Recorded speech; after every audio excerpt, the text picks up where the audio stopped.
Во едно од изминатите изданија на емисијата Супер Звезда, почитувани гледачи, бевме специјални и ексклузивни гости во МНАФ или Македонска навигација. Станува збор за институцијата која што е главна и надлежна за сето она што се случува над македонското небо. Тие ги наведуваат авионите, им кажуваат каде да влезат, каде да излезат, како да летаат и што да прават кога се наоѓаат токму над нашата држава. Тие се и тие кои што ги наведуваат до самиот аеродром кој што го имаме, еден во Скопје, еден во Охрид, и со оглед на тоа што авионите од секогаш будат голем интерес кај децата, одборавме повторпат да дојдеме токму овде и да видиме што се случува во МНАФ. Дечки, подготвени да направиме уште една посета овде? Да! Наоружени сте со прашања? Да! Тогаш 3, 4, Јас тргнувам, а вие доаѓате по нас. Одиме, драги гледачи. Супер Звездите денеска се специјални и ексклузивни гости во Македонска навигација или поточно кажано МНАФ. Продолжуваме во разговор со Јасмина Гоцевска. Јасмина, здрав живо уште еднашка. Сакам да видиме сега да ги одговориме оние прашања кои што минатиот пат застановме. Подготвена? У секој време. Супер Звезди, подготвени да поставувате прашања? Ајде, овој пат кој ќе ни го постави следното прашање. Кое беше твоето име и твоето прашање? Здраво, јас сум Марко, сакам да ве прашам дали ви убаво тоа што го работите? Прекрасно прашање, ти благодарам, Марко. Убава ли е вашата работа? Има ли убави и неубави моменти овде кај вас? Така, да се биде контролор на летање навистина е интересна работа, преди се необична работа. Ретко, како што кажав на почетокот, ретко кој знае што точно работи еден контролор на летање. Убавините се во тоа што имаме не секојдневна работа, организирана во смени, значи никако не може да ти досади административното одење на работа од 8 до 4 или така натака, затоа што смените се предпладневна, попладневна и ноќна смена. Така да трите смени држат една динамика на различен ден. Значи, често ние не знаеме дека е понеделник токму затоа што сме ноќна, например, па сме слободни преку ден и така натака. Значи, убавините на нашата работа понатаму се гледаат во тоа што работиме работа интернационална, значи врзана со јазик, со англиски јазик во секојдневно.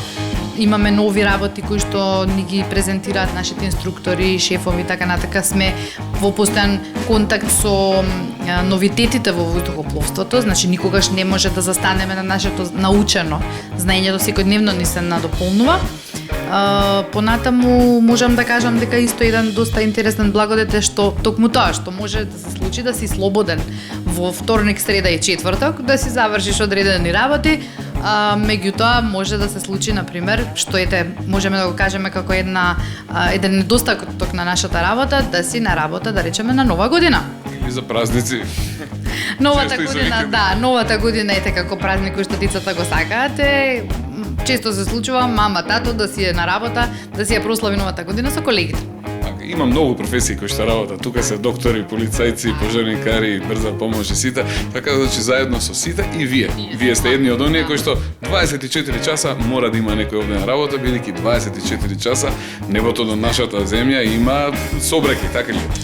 Ајде сега да одиме со следното прашање. Ајде, Злато, ти, кој е твоето прашање? Здраво, јас сум Максим и сакам да прашам колку авиони следите во еден ден. Тоа е прашањето, Максим, да пукне. Супер. Јасмина, колку авиони следите дневно овде? Па, всушност тоа зависи многу од сезоната. Значи, нашата работа исто така е споделена на сезони во смисол зимска и летна сезона, исто како авиокомпаниите што имаат зимски и летен ред на летање, што тоа значи дека во лето луѓето повеќе патуваат, одат на одмор на поразлични и далечни дестинации, прелетуваат повеќе над нашата територија, а зимниот период така е малце по-смирен, имаме повеќе време за одмор и тогаш исто и ние користиме зимски одмори каде што е релаксирано. Во текот на летна една сезона, да речеме месец август, исто ни е така еден мощне, интересен, бизи месец, имаме точно минатата сезона рекордни 27 воздухоплови што прелетале над Република Македонија. Тоа е сериозна бројка. Тоа е сериозна бројка за разлика од зимските месеци, каде што имаме некој оптимален број од 170 до 200 и нешто воздухоплови во текот на еден ден. Значи, кога другите одмараат, вие работите и обратно. Така е, да. Така му доаѓа, некако и мора да се прилагодите према условите на работата, а не према вашите желби, нели? Така. Интересно. Ајде, имаме уште прашања. Даре е наред. Повели Злато, кој е твоето прашање? Здраво, јас сум Дарко и сакам да прашам на кој начин ги следите авионите. Благодарам, Даре. Супер, хубаво прашање. И јас сакам да знам како ги следите авионите, каде ги гледате, како ги наоѓате на небото. Така. Авионите ги следиме преку опрема, значи опрема која што е инсталирана на земја, опрема која што ни покажува многу работи, значи не само следењето, него и податоците за еден воздухоплов, а тоа е радарот. Радарот кој што е основно средство за работа во контрола на летање. Мониторите што ќе ги видите подоцна во обласната сала презентираат она што го отчитува радарот и бидејќи немаме директна визуелен контакт со воздухопловот, се вика значи радарска контрола на летање. За разлика од обласната сала, контролорите на кула сепак визуелно ги водат воздухопловите, тоа што значи дека почетниот и крајниот сегмент, значи полетувањето и слетувањето, мора да биде пропратено со очи. Затоа кулите, односно така наречените tower, простори секогаш се отворени, застаклени, за да може контролорот на летање визуелно да го испрати авионот до одредена висина која веќе нема да го гледа. Прекрасно, ви благодарам, Јасмина. Ајде да видиме, имаме уште прашања. Ајде, повели Злато, кој е твоето прашање? Здраво, јас сум Симона и сакам да прашам на кој јазик комуницирате со пилотите.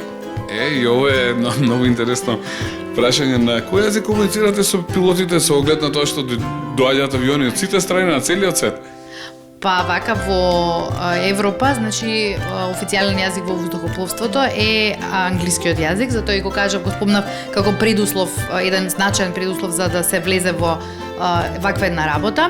Знаењето на англиски јазик е на доста високо ниво, сите сме ние учени по разни институции така натака, меѓутоа имаме фразеологија, однапред определени утврдени фрази кои што ги користиме за комуникација со пилотите и со меѓу себе, значи со другите контроли на летање, соседите, така да англискиот е тој јазик. Се случува во Македонија, на пример, да одредени воздухоплови, особено од војска и полиција, кои што се исто под наша надлежност, од која ќе полетаат, да комуницираме на македонски јазик, меѓутоа тоа се кратки фрази и така натака, сепак англискиот е доминантниот јазик на кој што зборуваме на фреквенција. Така, може ли за се да си позборувате, например, добар ден, како сте, добри ли сте, стајте ми кафе, еве доаѓаме за 15 минути, или какво е времето, или нема такви моменти? Не. Значи, слободната комуникација е сведена на минимум, односно, како што кажав, се држиме до строго пропишани правила и во однос на разговорите. Значи, тоа е една фразеологија, книга со однапред определени изрази, фрази, термини, бројки, букви, со одреден јазик кој што е единствен за сите во воздухопловството. Значи, без разлика дали си пилот, контролор на летање, кога сакаш да кажеш буквата А, кажуваш алфа. Кога сакаш да кажеш буквата W, кажуваш виски, например. Така да можеш лесно да се разбереш со било кој во светот што е во оваа професија, значи во воздухопловството, токму поради тие однапред определени фрази и прашања, односно фрази и препораки кои што се унифицирани за сите. Ме интересира како би се превело моето име на вашиот јазик. Сакаме да кажеме Дарко. Значи ќе биде Делта, Алфа, Ромео, Кило, Оскар. Многу интересно, еден голем аплауз, дечиња, за сите луѓе кои што работат овде и кои што се посветени на оваа убава, интересна и благородна професија. Ајде уште неколку прашања и да преминеме понатамо. Повели Злато, кој е твоето прашање? Здраво, јас сум Симон и сакам да прашам колку луѓе работат кај вас. Симон, ти благодарам. Јасмина, колку луѓе работат овде кај вас? Да, во нашава институција работат околу 270 луѓе кои што сме поделени во сектори, значи имаме 3 сектора, сектор за воздухопловна навигација, сектор за воздухопловна техника и општ сектор каде што се правна, финансиска и така натака служба. Во рамки на секторот за воздухопловна навигација, покрај контролорите на летање, имаме служба за метеоролошки информации и служба за информации, односно предполетно информирање на пилотите. Сега во секој од тие одделенија служби си ја работи својата работа и сите се обединети во еден сектор за воздухопловна навигација, каде што крајна цел е, нели, безбедно, редовно и експедитивно преминување преку воздушниот простор на Република Македонија. Благодарам. И за крај, јас би сакала да те прашам, нели кажавме дека вие во вашата професија не може да застанете со едуцирање, континуирано учите, имате значи некои добуки, разменувате ли искуства со други вакви институции ширум светот и слично? Така, нашата професија значи бара постојано надградување на знаењето. Имаме задолжителни курсеви за освежување на знаењето, имаме задолжителни проверки на знаењето, значи секоја година одредени инструктори ни спроведуваат проверка за проверка на знаењето, каде што треба да се, нели, тоа што сме го научиле да го прикажеме дека се уште го знаеме и го владееме. А во однос на прашањето дали имаме соработка со другите контроли на летање, другите колеги од разни држави, да, ние секојдневно комуницираме со нашите соседи, значи со соседните контроли на летање, каде што разменуваме информации важни за проток на еден лет, меѓутоа разменуваме информации кои што се, нели, поинтересни, што се случуваат во нашата професија и така натака. Има редовни собирања на разни, да речеме, теми, скијање, фудбали, кошарки, каде што контролорите на летање од цела Европа, па и пошироко можат да се седнат, да си поразговараат, да разменат искуства и така натака да се забавуваат на некој начин луѓе од иста професија. Благодарам. И за крај уште едно прашање, убаво ли е да се работи ова што вие го работите? Се разбира. Секој, се надевам, си ја одбира професијата според личниот интерес и според афинитетите. Така да, интересна професија, невообичаена, често и во тесна врска, нели, со пилотите и со воздухопловството, односно дел од воздухопловството, каде што сепак се смета дека е една од најинтересните професии за сите. Ти благодарам, Јасмина. Дечки, задоволни сте? Да. Фала ви многу што ни овозможивте да бидеме денешни гости, да се дружиме. Повелете и друг пат, да. Ќе се видиме во една наредна прилика. Фала ви многу. Во секое време. Се гледаме ли убаво? Сега, почитувани гледачи, се наоѓаме во контролната кула заедно со супер звездичките. Дечки, како ви се допаѓа овде? Убаво. Интересно? А веднаш покрај мене се наоѓа Наташа Мијат Крстевска. Нате, здраво и добре ни дојде во Супер звезда, како си? Одлично, вакви супер звездички кога ќе ни дојдат, одма и работното место ни е и пошарено лико и повесело и фала многу што ни дојдовте, дечки. Ви благодариме што не примивте. Нате, сакам да поразговараме за почеток. Тебе те познаваме од естрадата, инаку не сме знаеле дека ти работиш овде. Колку години си во оваа институција? Која година се? 2016-та? Од 2001. Тоа шо му се значи паѓа? 15 години. Значи, уште пред да пропеам, прво сум била контролорка на летање. Контролорка на летање и еве сега кажи ми како е да се работи овде? Многу е возбудливо, значи прво тука кога сум, имам други иницијали. Доаѓам, се подпишувам. Мајк Новембер, МН, ми се иницијалите, така, например, било што да се случи, колегите знаат во тие 2 часа кој работел на фреквенција. Работам на оваа позиција, контролна кула, исто имам дозвола и долу во салата, работам за природна контрола, се вика проч контрола, ама тоа ќе им раскажам на децата, се нема све тебе да ти кажам. Во ред, ајде, имаме ние спремни прашања, дечки, да видиме кој сака прв да постави прашање. Ние овде мораме некогаш да зборуваме малку потивко, затоа што има еден батко кој што се објаснува со авионите, им кажува кај да свртат, која кривина да ја фатат, како да се постават за да дојдат овдека. Имаме и авиони кои што ќе слетаат денеска, така да ќе бидеме полугласни, полутивки. Еве, кој ќе постави прв прашање? Еве, Злато, ќе почнеме од тебе. Злато, кој е твоето прашање?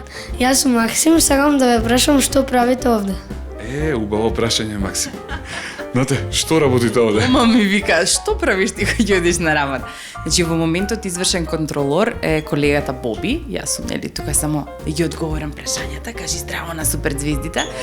Иначе, тука ние сме контролори на летање на контролна кула. И што правиме? Ги наведуваме авионите како да дојдат да слетаат и откако ќе полетаат им помагаме после полетањето си го фатат патот за кај што се тргнати. Без вас тешко им е да дојдат овде? Ќе ве погодат или не? Ние контролорите на летање, нели, многу сме специфични како професија и како луѓе, затоа што мора да работиме во некои одредени ситуации и стресни, и нестресни, да се подесуваме, и адреналин многу да има, и да нема, и мора, нели, самата работа го бара тоа од нас, меѓутоа тука на кула почнува се, за да запали авион мотори и да почне воопшто со првата фаза на летот, мора да му се јави на Боби во моментот на фреквенција и да праша, може да запалам мотори, па да таксирам, па може да излезам на писта, може сега да полетам. И да се вивне и после да го испратиме на следниот контролор и следен и така натака до неговата дестинација. Прекрасно, ете, видовте, почитувани гледачи, се наоѓаме на местото кај што започнува приказната. Така. Или за некој завршува, оној кој што трнал треба да дојде овде да завршува неговата приказна, а оној кој што треба да полета од овде почнува. Кој ќе го постави второто прашање? Повели Злато. Здраво, јас сум Милена, сакам да ве прашам какви инструменти користите за следење на авионите. Еве еден од инструментите за следење на авионите, јас го имам во моментот. Тука, дали со двоглед ги следите или како ги следите авионите кои што се на небо? Мислам дека гледачите нема да го очекуваат овој одговор, ама најважниот инструмент на контрол на кула се очите. Така, значи? Да, затоа што ние тука работиме пред се визуелно, меѓутоа со помошни инструменти. Се служиме со, тоа се вика ILS, Instrumental Landing System. Тоа е едно средство на крајот од пистата што зрачи и го наведува авионот да се закачи на висина одредена да може да слета. Меѓутоа, морам да го видам за да го примам, да му дам одобрение. Морам да го видам. Зашо кога има магла не може да слета? Што не го гледам. Значи, кај нас очите се главниот инструмент. После понатака имаме двоглед, да си помогнеме. Така е, да. Тоа, кажав, ILS е многу битно. Меѓутоа, кај нас знаат и визуелно да летаат авионите на кула, така да од стенковец авиони што сакаат да дојдат да вежбаат, тие сите летаат визуелно. Они си гледаат, они си се развојуваат останатите, на само ни јавуваат. И многу е важно времето какво ни е. Значи, тука ние многу сме погодени од временските услови, директно сме засегнати на кула. Невидено е тоа. Може овие другиве во областна и да не се толку зависни. Ама ние апсолутно зависиме од времето, пошто ако не гледам, тешко ми е да работам. Така, сега ме интересира какви све начини има. Нели едните летаат визуелно, оние кои што сами си проценуваат каде ќе одат, а другите се наведувани? Да, инструментално. Тие се два начини, AFR и VFR. AFR е Instrumental Flight Rules, или инструментално летање. За нив, ние 100% сме одговорни. Значи, јас ако кажам лево и го зафркнам, ојдов јабана. И он, и ја. А ако кажам десно, значи јас гарантирам, кој зборувам нели на англиски јазик, и кој ќе им кажам clear to land, на тие што се, на сите, ама на тие што се инструменталните, јас 100% гарантирам дека пистата е навистина чиста да слета авионот, дека е clear to land. Затоа и се наоѓа, значи оваа контролна кула, дечиња ја гледате овде вака високо, да може се од овде да се види. Да, не, ова дека сум јас трнорушка и чекам да ме спасат во стакленикот. Има зошто толку сме високи, и цело е во стакло. Значи да имам 360 степени визуелен пристап кон целата, таа се вика контролна зона. Значи тоа е како еден имагинарен круг воздушен околу пистата. Тоа е мојата зона на работа. Додека ми гледа окото, тука е кај мене. Прекрасно. Ајде да одиме со следното прашање, кој ќе го постави? Повели Злато? Здраво, јас сум Калина и сакам да знам дали се познавате со некој од пилотите. Убаво прашање, Калинче, браво. Нате се, знаете ли со некој од пилотите вака или само комуницирате на радиостаница со нив? Со пилотите од компаниите не се познаваме. Само комуницираме. Повремено се среќаваме на некои авиатичарски средби, што би рекли, да. И имавме доста соработка со пилотите на Визер, кои што беа многу љубезни, дојдоа па ни кажуваа што им одговара во начинот на работа, што им паѓа тешко, значи едноставно имавме взаемна соработка и тука запознавме тук-тамо по некој. Меѓутоа, посадите ностоп се менува, значи туркишки дојде со една посада, цело време се слушам. Еве, например, сега тој што зборува не го знам, ја замислам каков е. Ама нашиве пилоти на војска, најчесто на полиција, они се ротираат. Еднаш лета еден, еднаш доаѓа тука на кула како воен контролор на летање, за соработка и нив ги среќавам. Значи можеме и да им се пожалиме и они да ни се пожалат, имаме соработка. Дури имаме, например, колеги кои што имаат пилотски дозволи. Така да кога ќе си ги слушнеме нашите колеги, нели, од другата страна, да, тогаш го познавам пилотот, ама тоа е ретко. Супер, а има и значи, некои такви со кои што стотици пати може би сте разговарале, а никогаш не сте се сретнали. Никогаш. Значи, баш токму така. Има често, еве, од Air Serbia, често слушаш глас, кој што се повторува, таа посада, значи, лета за Скопје. Не ги познам, Острија нисто, не ги познам. Они мене. Од овде може да се видат дури нивните лица, многу е близко аеродромот кога поминува и кога таксира. И мафнувате ли па некојаш, и мафнуваат ли вам? Тоа може би пред 15 години. Сега сум отрпнала, нити ги гледам, нити ме интересираат лицата. Ние всушност исто, тоа е една тајната на нашата работа. Мора да се естрахираме од поентата дека внатре има преку 100 души. Значи мора тоа да го работиме повеќе со ладна глава и самата работа бара од нас да смерно, согласно правилата, работиме без премногу емоции, колку луѓе внатре во авионот, какви се, што се судбини, затоа што тоа удира на психа. Така да Дополнително ќе оптерете. Да, ладна глава прави чуда, тоа важи во контрол на летање позитивно. Прекрасно е да гледате каква интересна професија оваа, почитувани гледачи. Ние имаме уште прашање, имаме уште многу. Да, кој ќе постави прашање? Овој прекрасен дечко Злато, кој е твоето прашање? Здраво, јас сум Галин. Сакам да ве прашам кога полетува авионот, колку брзо вози. Прекрасно прашање. Ти благодарам, Калин. Нате, ќе ни кажеш ти сега кога полетува авионот, колку брзо треба да вози он по пистата? Епа, најчесто не ли викаат колава колку брзо ми вози, оди ли до 200, до 210, до 180 до она. Епа, авионите, за да полетаат на писта, се забрзуваат од прилика во просек меѓу 250 до 290 км на час. И тогаш одлепува, таа е на специјална брзина V1 се вика, Decision Making Speed, и после таа нема враќање назад. Ако полета мора и нешто да му се случи, мора да летне па назад да се врати. Тоа исто зависи од тип на авион. Ова 250 до 290 е, например, за Boeing, за Airbus, 290 мислам за Boeing 747. Ама кој има мало авионче, цесниче некое спортско дошло од Стенковец, тој со 100 км на час ќе се одлепи и ќе си полета. Така да, зависи од типот, ама во просек под 250 км на час не. А со која брзина движат горе во низ облаците? Гласно ќе си ги прашаш тоа, ја не кажувам, јас сум си за пистата, нека има и колегите доле што да им кажат на звездичките. Добро, имаме уште многу прашања, јас предлагам да направиме една кратка пауза, а потоа се враќаме повторно додека, почитувани гледачи, во разговор со Наташа Мијат Крстевска во оваа прекрасна и убава контролна кула. Пауза. Се враќаме повторно во разговор со Наташа Мијат Крстевска овдека во контролната кула. Убаво ли овде да се работи? Многу. И многу релаксирачко, многу инспирирачко, многу напнато, многу заморувачко, многу од се помалце, а многу. Измешани чувства на едно место, нели? Токму така, затоа што кулата знае да биде многу благодарно место, значи и енергетски, а од друга страна може да те може да те вивне сообраќај мешовит, во исто време се јават Остријан за слетање, линксови наши злинови кои што се на обука за школски кругови, војска дошло од Пчиња зона, плюс некои хеликоптери десети, и тоа е значи една ситуација на мешовит сообраќај што ние мора како слагалица да ја решиме. Значи имаме правила кој има приоритет, кога ќе кросира цк, и тоа се додека се среди, ако трае пример континуирано 2 часа, после крахираш.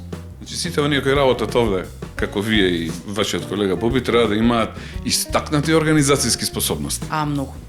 Значи аналитичен ум, брзо размислување, супресија на страв како емоција, никогаш да немаш чувство на безрешение ситуација, секогаш да знаеш дека ќе решам, чекај, има, ако не ќе почека тој, ако не. Значи, тоа е една ментален склоп кој што се раѓаш со тоа. Значи нас кога ни правеа елиминација кој ќе работиме, ја кога бев како нив не мислев дека никогаш ќе завршам во контрола на летање, сакав учителка, сакав докторка, сакав продавачка, не ми текнувало, ама има значи начинот на кој што нас не селектира за да бидеме контролори на летање, беа такви некои вежби кои што ти немаш појма дека е тоа битно. Че се појавува 10 цифрен број и се губи да го напишеш. Че тоа е као кратка меморија, ако ти падне доле радарот, дали се сеќаваш кај ти е кој авион? Да. Број беше. Да. И исто кога одиме на обуки, имаме ситуации као падна радар, дали можеш да ги допамтиш со сите да дозбориш кој авиони, кој повикувачки знакови, кој се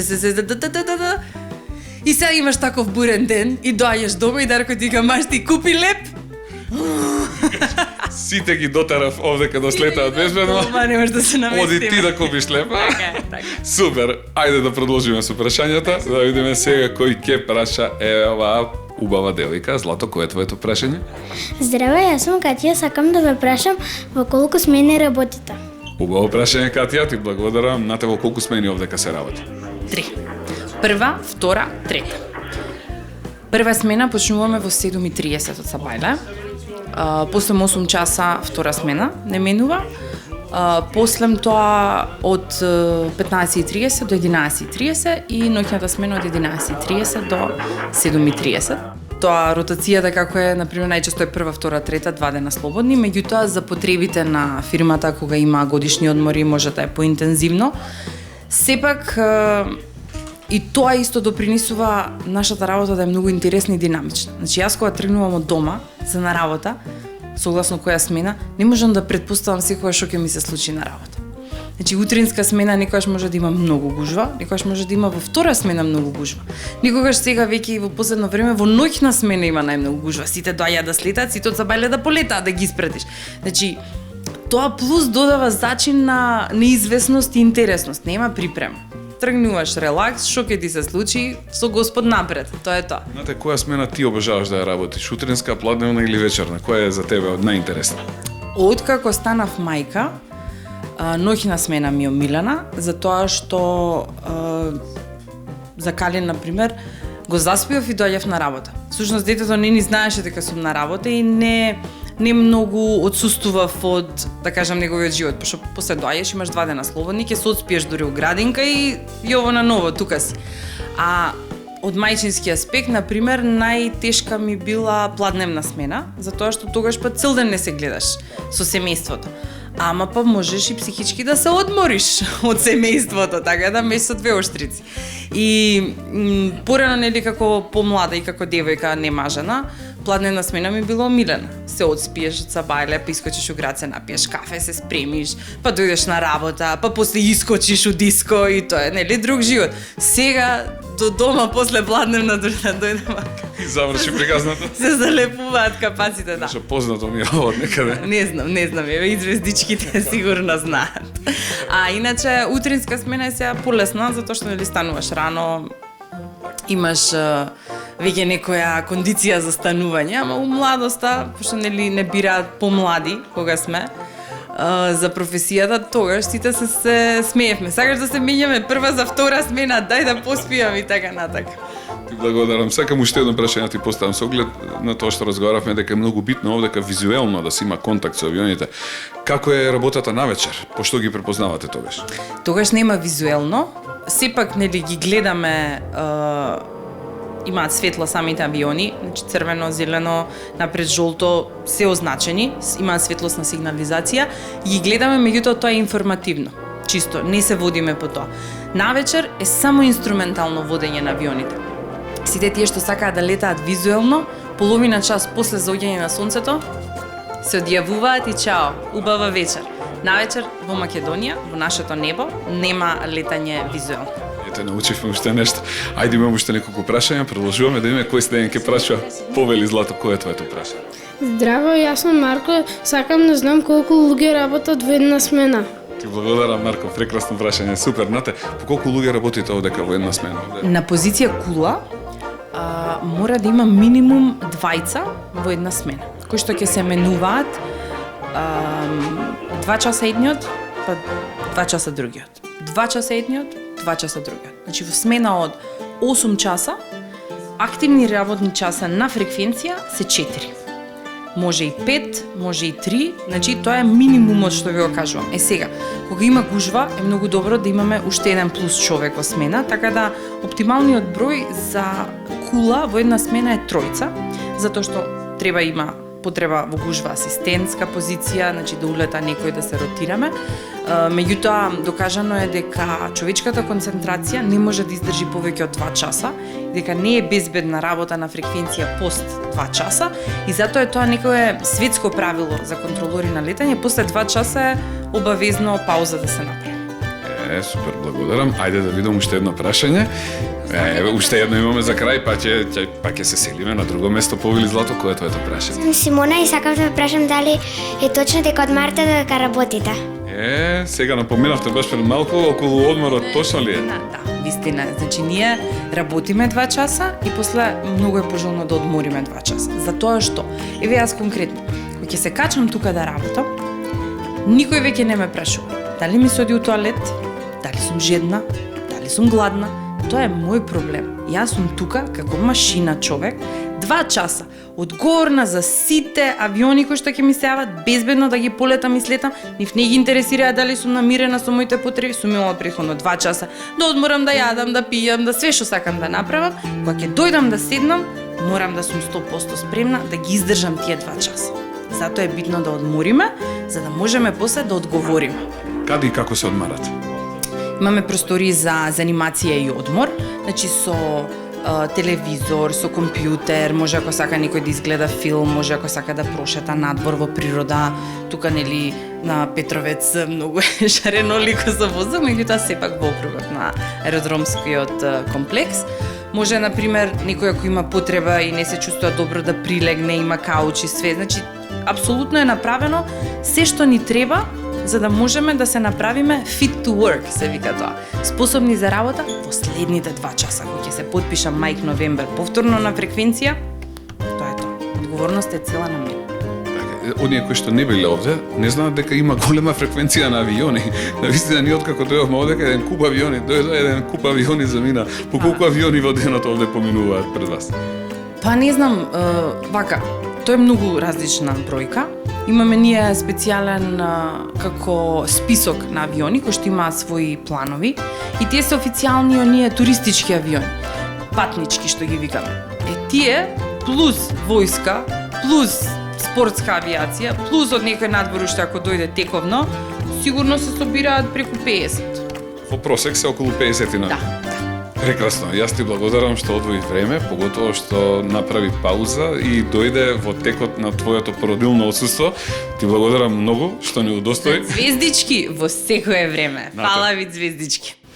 Чимавтеме ли сега на нашите гледачи? Ајде да видам каде се вашите рачиња, пратете им бакнежи и да им заблагодариме што беа со нас цело ова време. Се надевам дека, почитувани гледачи, успеавте да научите многу интересни работи, токму онакви какви што не може да се научат на училиште. Беше ли ова убава и интересна емисија? Да! Се уморивте ли? Да!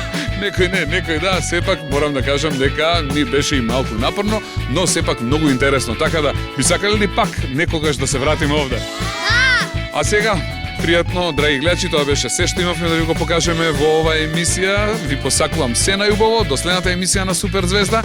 Се гледаме за неколку недели од сега, а во меѓувреме бидете добри, весели, среќни, слушајте ги, сакајте ги мама и тато. Чао, пријатно и до гледање. Чао, чао, чао.